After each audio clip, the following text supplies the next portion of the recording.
दिल्ली में लगातार उम्मीदवारों पर मंथन जारी है। इसी पर सीटेन न्यूज संवाददाता अंकित त्रिवेदी ने यूपी के बीजेपी के राज्यसभा सांसद हरनाथ सिंह से खास बातचीत की।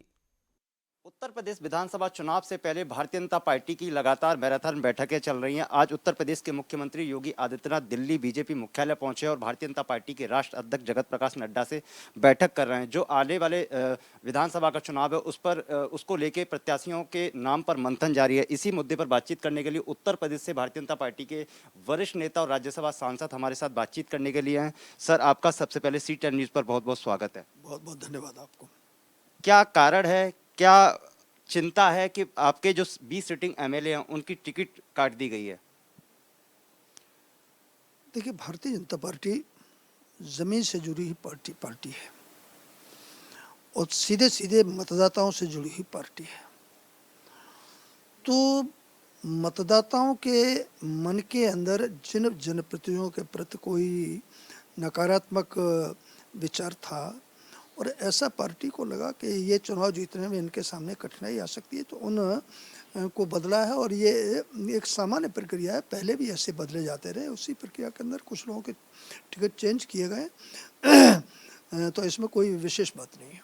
लेकिन उत्तर प्रदेश के पूर्व मुख्यमंत्री और समाजवादी पार्टी के राष्ट्रीय अध्यक्ष लगातार बयानबाजी कर रहे हैं कि इस बार उत्तर प्रदेश में साइकिल चलने जा रही है, हमारी सरकार बनने जा रही है, भारतीय जनता पार्टी को यहाँ से उखाड़ फेंकेंगे। क्या तैयारी है आगे की आपकी? देखिए, उत्तर प्रदेश में विपक्ष, चाहे वो अखिलेश यादव जी हों, चाहे मायावती जी हों, चाहे अन्य लोग हैं, उनके चित्त चरित्र को हर आदमी जानता है। उन्होंने अपने कार्यकाल में जिस तरीके से उत्तर प्रदेश में सरकारी धन की लुटाई किया, डंके की चोट पर लुटाई किया, गुंडे और अपराधी और भूमाफियाओं को जिस तरीके से प्रश्रय दिया गया, उनको पूरी तरह खुलेआम जो है सामान्यतः जो सरकार चलाते थे, तो उस कार्यकाल को उत्तर प्रदेश के लोग भूले नहीं हैं। बच्चे बच्चे को कार्यकाल याद है। और भारतीय जनता पार्टी ने कोई भी ऐसा काम नहीं किया है पिछले 7 वर्ष के अंदर योगी जी और मोदी जी के कार्यकाल में जिससे कि जनता के बीच में किसी प्रकार की नाराजगी हो। और फिर दूसरी बात कि भारतीय जनता पार्टी ने ये कोरोना के महासंकट काल में जिस तरीके से गांव के साथ, गरीब के साथ, किसान के साथ, मजदूर के साथ, छोटे छोटे व्यापारियों के साथ और जिस प्रकार से उनको मदद की है, ऐतिहासिक मदद की है, इसके कारण से पूरा प्रदेश जो है भारतीय जनता पार्टी के साथ है। भारतीय जनता पार्टी पूर्ण बहुमत के साथ, बहुत भारी बहुमत के साथ, अकल्पनीय बहुमत के साथ विजयी होकर के आएगी।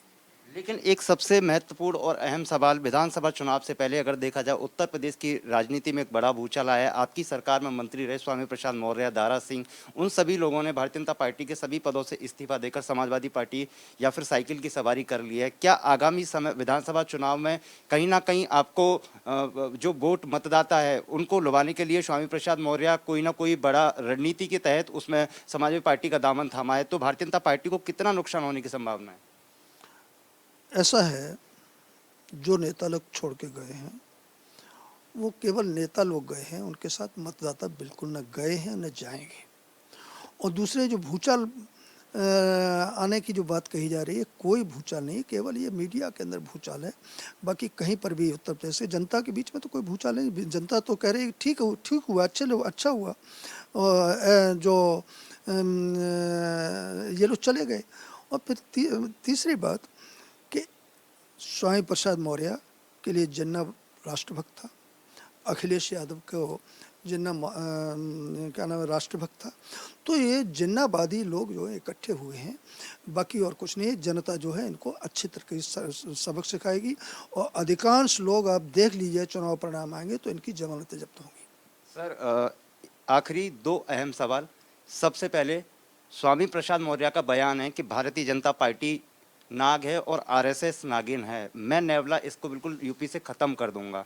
पहला सवाल, स्वामी प्रसाद मौर्य को इस बयान को किस तरीके से देखते हैं? दूसरा, उत्तर प्रदेश के अंदर भारतीय जनता पार्टी इस बार कितनी सीटें लेके आएगी? देखिए, स्वामी प्रसाद मौर्य कोई पिछड़ों के नेता नहीं है और ना ही स्वामी प्रसाद मौर्य ने कभी भी पिछड़ों की या कमज़ोर वर्ग के तबकों की कोई लड़ाई लड़ी है। इसलिए उनके इस प्रकार के बड़बोलेपन का लोग कतई नोटिस नहीं ले रहे हैं। और भारतीय जनता पार्टी के साथ जैसे कमज़ोर तबके के लोग थे उससे और बढ़ चढ़ के लोग सपोर्ट करेंगे। और तीसरे, भारतीय जनता पार्टी 350 सीटें जीत करके आएगी और अखिलेश यादव और केवल 50 सीटों पर सिमट जाएंगे। ये 10 तारीख को आप देख लीजिएगा। बातचीत करने के लिए बहुत बहुत धन्यवाद सर। ये थे भारतीय जनता पार्टी के वरिष्ठ नेता उत्तर प्रदेश से राज्यसभा सांसद हरनाथ सिंह यादव जी, जिन्होंने साफ तौर से कहा कि इस बार विधानसभा चुनाव में 300 से ज़्यादा भारतीय जनता पार्टी सीटें जीतेगी और उत्तर प्रदेश के अंदर भारतीय जनता पार्टी की सरकार बनेगी। वीडियो जर्नलिस्ट सनी के साथ अंकित त्रिवेदी, C10 न्यूज़, दिल्ली।